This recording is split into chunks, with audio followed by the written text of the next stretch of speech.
Nice. Missed another meeting. Yeah. You hate to see it. Little Faith Evans coming in. I like it. Nice. Diddy's better half. Big company meeting at 11. Now Another meeting scheduled during our show. So did we miss anything? You did. Evan You missed a lot. You did. Oh, you did. Please fill us in. Well, we're going to wait until you guys are off the air. Okay. Sure. And then we'll give you the update as to how you're doing. We'll use the old word. What were the takeaways? Couple of roast beef sandwiches I saw get taken away. Big time. I did see that. But, I had myself a caprese. Yeah, one of those mozzarella. And, you had a Capri Sun? Yeah. Good for you. Mozzarella and pesto. Is it halftime of your soccer game or something? It feels like it, no doubt. Speaking of, I didn't bring. When I was, in kindergarten, like my dad, we were supposed to bring a snack or something for, class. Right. And I thought, I was like, oh, this would be great. Bring Go-Gurts and Capri Suns. And the teacher was pissed. Like, you can't be giving all these kids this sugar. Wow. And, of course, my dad caught hell for it. And that was the first time I realized that there was actually, you have to create some sort of healthy palate for young children. I was like, no doubt. Not only healthy, but safe. And I'm getting ready to send my almost 2-year-old to preschool. And so we're going through the 10-page paperwork. And one of the things is no peanuts. So if you want to send your daughter with peanut butter and jelly, that's a no from them, dog. There's no peanut. So you're so new. You can go to almond butter. You're so there new is at like this. sun butter and my son brings peanut butter 3 days a week. Right, but he's not a 2-year-old. Leave the Sean jelly at home though. He's a 10-year-old. In a preschool, they say the same thing. And everybody ignores it, and we move on. Okay. It's like the speed limit. You're like a felon, though. If some kid comes across his peanut butter sandwich and has an allergic reaction, if somebody wants you're going to jail. Steal my kid's lunch, that's his problem. That's his felony. Get your hands off my kid's lunch. I made that in my kitchen. That's for him. It's not for you. Well, there are kids who are near peanut butter who can, have. Dude, believe me, away from my kid's lunch. Totally. Your kid wants almond butter, anyways. It's better. Oh God, this guy's a renegade. I know. Over here. Well, look at his little 6-pack underneath his polo. Yeah. By the way, it is the crossover. So the question that would then follow is: did you know that it's tick season? For sure. Lyme disease is transmitted through the bite of infected ticks. Great question. Visit ATCO's Pest Control website today. That's ATCOPestControl.com. There you go. Nice. Luciano stinks. Well, okay. All right. Like, first of all, hold on. Hold on. To me, here's the question. And I know, and I think Dibs is actually probably sitting there nodding his head with what you just said. Some people would like to give up on the kid based on one play. Should be spelled with an E, am I right? Well, here's my question is not about Luciano. It's about the Giants. It's not should he stay. It's not should he play. The question is he a shortstop? And the reason we can ask that, and it's not about one play, this has been a question all along. I've been asking it the whole year. If you keep saying, every reporter around the team is like, yeah, they're not sure if he projects as a shortstop. And then Baseball America people will flat tell you, for a year now, he does not project as a shortstop. What are you doing still playing him at shortstop is my question. If you all know that he's not a shortstop, why is he still at shortstop? Or if you want to be the smartest team in the room, then play him at shortstop and keep him there. Okay. Great. Yeah. I mean, the Pirates' young stud shortstop, he was awful with his glove yesterday as well, and then he shot a line drive down right field and everybody forgives him.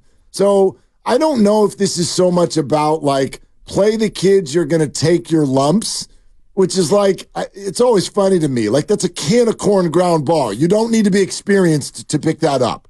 He didn't make that error because he's young. He might have made that error because he's not a shortstop. So if that's how you all feel, what is the delay in transitioning him somewhere else? I've not heard one person in the organization in a year and a half express confidence that he's a shortstop. So what's he still doing there? Except for the president of baseball ops. He told you to your face when you were in the dugout he's going to be the starting shortstop. And he told you that Crawford was, there's no place for Brandon because Marco Luciano is going to be our starting shortstop. And yet he wasn't. And what happened? He went to Sacramento and he played shortstop. And he came up last night. That's my and he question. made one error, and then he made one play that should have been a double play, but he threw it to the wrong side of the base, and so they couldn't turn two. So really it was an error and a half. And yet, he's your shortstop. He's not your shortstop. He's not a shortstop. He cost you the game last night. So go ahead and keep playing him there. Play the young guys. He can't play shortstop at this level. It's an interesting conundrum because I'm not fascinated by bringing Nick Ahmed back in at all. And that's nothing against Nick Ahmed. But the whole, the guys were having this conversation this morning. I think you guys were having this conversation. I heard on the way in. But it's like, okay, you're going to take your lumps with the young guys, or do you want to win now with Nick Ahmed? I'm kind of like, gosh, I really want to split the difference on that question. I don't think it's an either-or thing. We're sort of making it sound like, well, they can win with Nick Ahmed. And I'm like, can they? But they can't with Luciano. Right, and the assumption is the young kids, then you're going to lose. I'm like, they can't? Like, I don't know that there's right? You're going to gain something on offense. Right. You're going to lose something on defense. Do they win that game with Nick Ahmed at short? Probably. Yeah. So, that's one game. But Luciano also went 2 for 4 and scored a run. Do they score the way they have the last 4 games with Ahmed? Less. Probably. The answer's less. Yeah. No, probably not. Yeah, that lineup's pretty hideous at the bottom if Nick Ahmed's hitting in front of Luciano. I mean, I just think his bat right now is more valuable. And, I mean, there's a few redemption arcs. I mean, you guys covered Marcus Semien when he made 35 errors in a season. Turned out to be a pretty decent shortstop. So, I mean, right now he's not great. He's less than not great.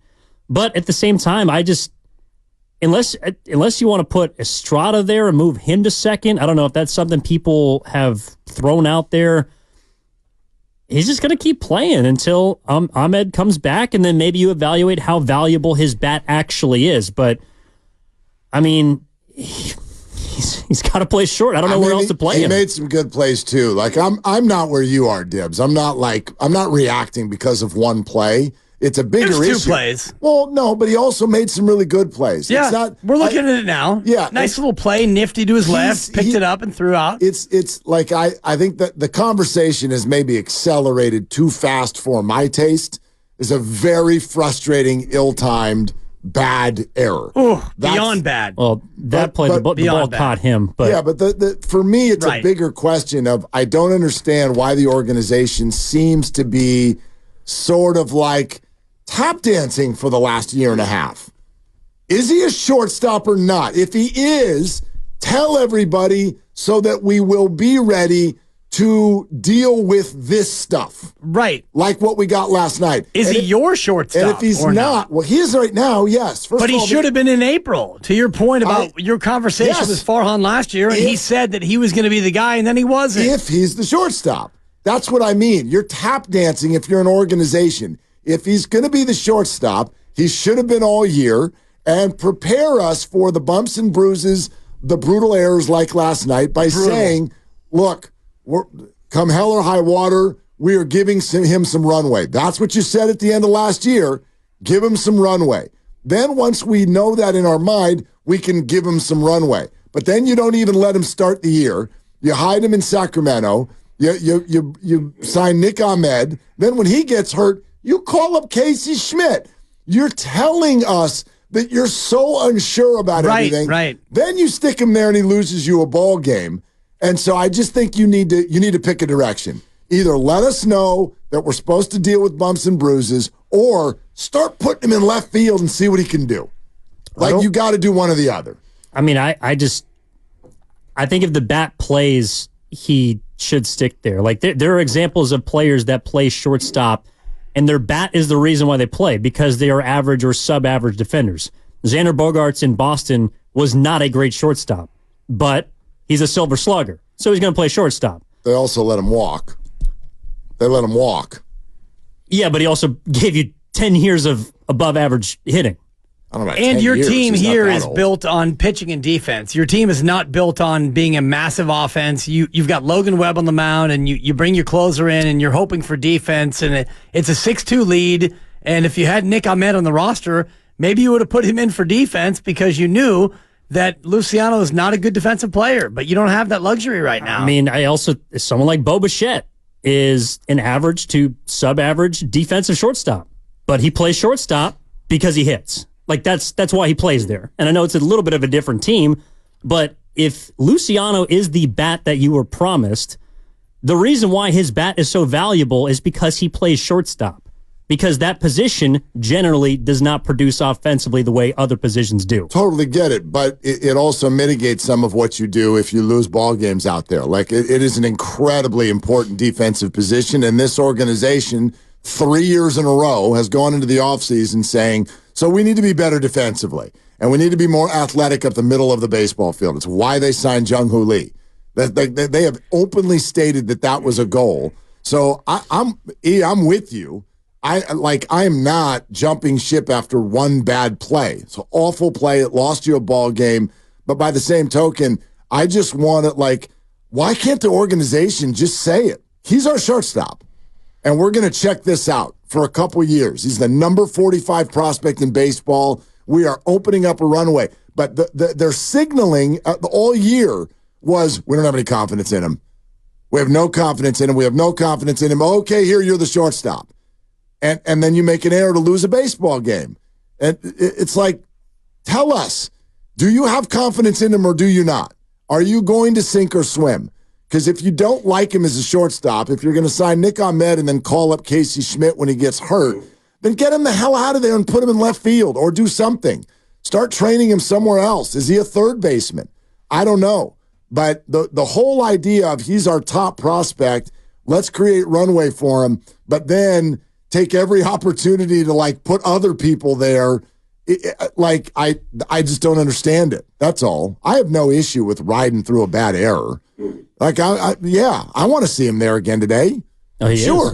You're listening to 95.7 The Game, KGMZ FM and HD1 San Francisco. Always live on the free Odyssey app.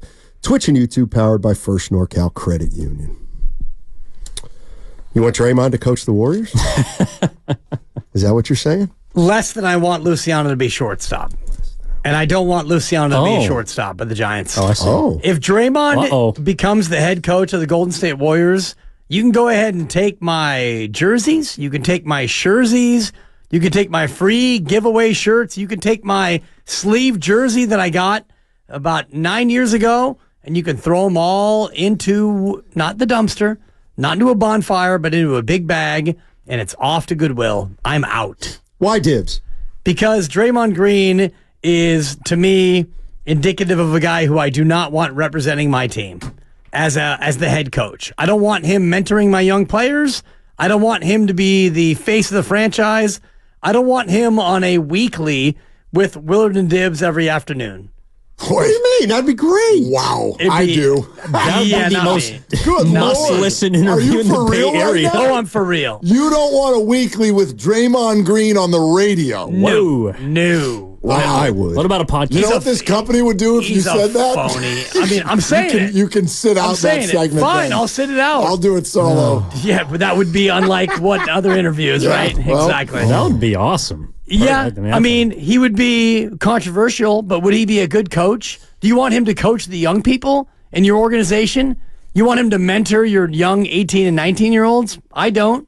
I actually think he'd be better with the young guys than he'd be with the veterans, personally, because I think vets have, a little too much ammunition against them. I think young players do take a calling to them, assuming he doesn't slug them. Exactly. There you go. We couldn't even get through one 10-second take without somebody bringing up the fact that he punches young people. Don't say that in a plural. That's not fair.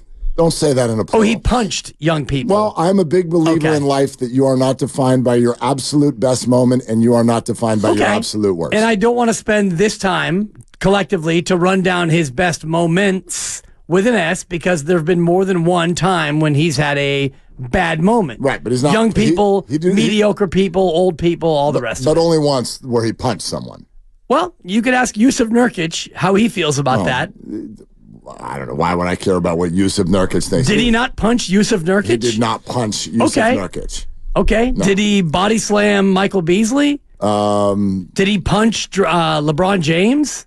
I mean, we can parse the words. No, he didn't punch. When he hit him in the family jewels, I don't know what you would call that. That wasn't even with his hand. What do you mean? Did he punch him? Was it with his forearm? No, it was with his leg. No, the leg was Steven Adams, and he flail kicked a couple times. Anyway, we can run down all the incidents. I don't want Draymond Green to represent the team that I love the most. To the point where you'd give up your fandom? Yes, absolutely. That's quite a statement. Yeah, no doubt. No doubt. The reason why I guess I wouldn't want him is because typically great players don't have great track records as head coaches. I mean, that would be the reason why. But as far as, I mean, just from a media perspective, yeah, I would love it. I mean, dude, he would give us so many things to talk about on a day-to-day basis. Some things great, other things not.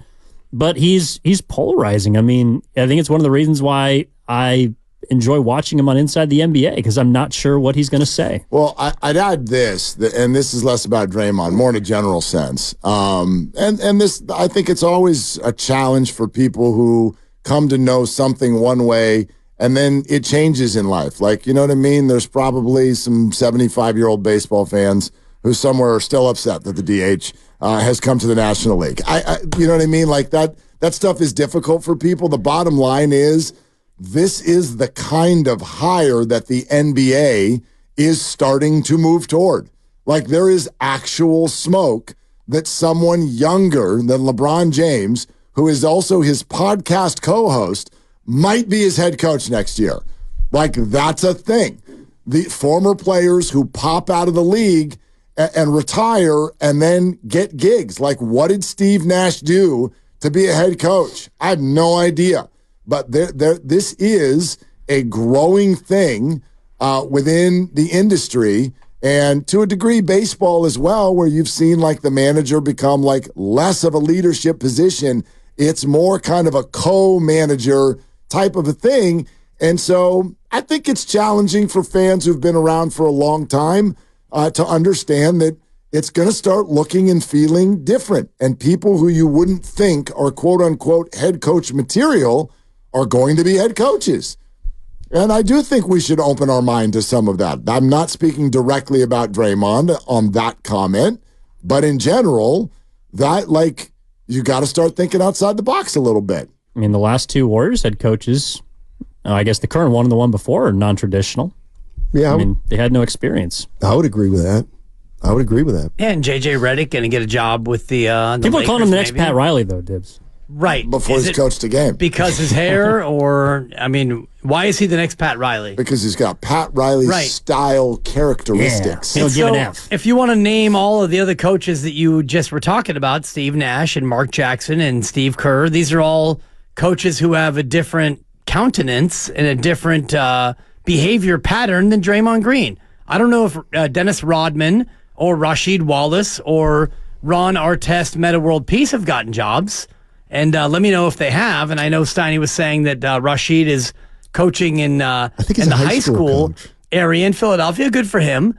And, you know, a tiger can change his stripes for sure. But I think about Draymond going from the court to the bench with this team.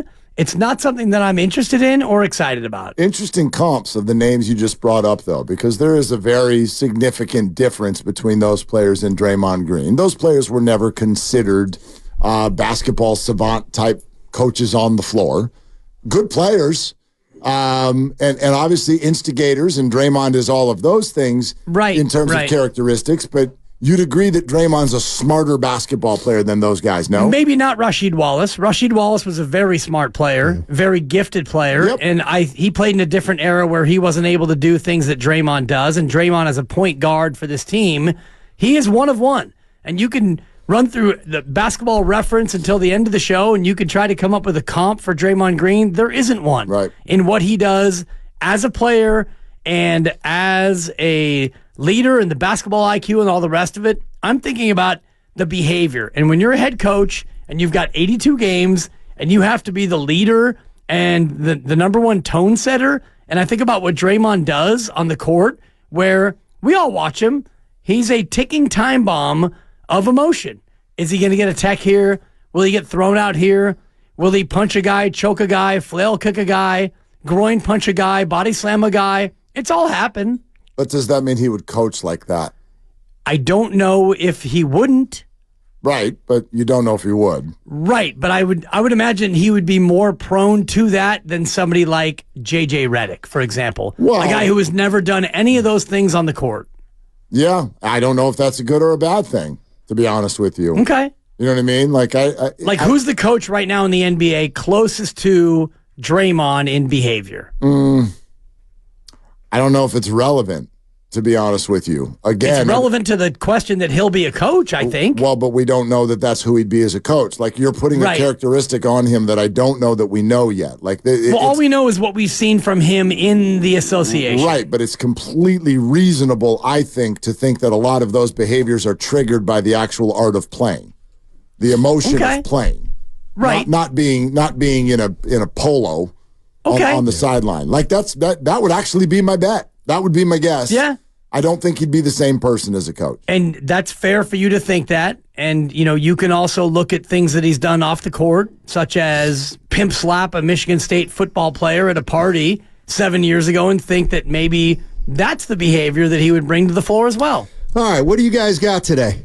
You're listening to it. What do you mean? Okay. On which station? No. He's got 2 more minutes. No. I like your instinct. I think that's a natural break. I think FP is going to pop on in 20 minutes. Okay. Tim Kawakami is going to be on the show today. He wrote a story on some targets for the Golden State Warriors. Yes, he did. And you can hear who some of those guys are right here on 95.7